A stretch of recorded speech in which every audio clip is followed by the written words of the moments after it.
pense qu'on va avoir des modifications de la répartition de la valeur, en fait. Je prends un exemple concret. Il y a beaucoup d'adhérents de l'APM qui sont dans l'agroalimentaire, par exemple.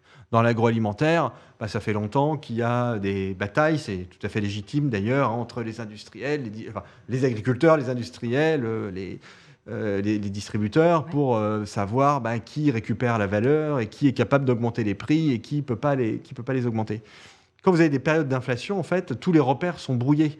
Donc, vous allez avoir des modifications de répartition de valeur à l'intérieur des chaînes de valeur, au bénéfice de ceux qui comprennent le mieux les mécanismes d'inflation, qui sont les plus susceptibles de faire passer des augmentations de prix.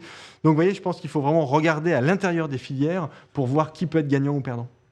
Mais ça veut dire qu'il y a des opportunités commerciales aussi, d'une certaine façon. Parce que les prix bougent. On n'est plus dans un environnement où les prix sont stables, on est dans un environnement où les prix bougent.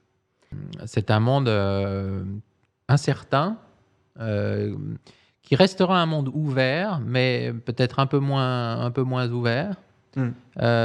Si on dissocie ce qui est macroéconomique et financier, c'est un monde où pour l'instant les liquidités sont assez abondantes, où il y a des aides publiques et des dépenses publiques qui vont plutôt vers la hausse, oui, à tous égards, sans d'ailleurs que les règles européennes ne les en empêchent.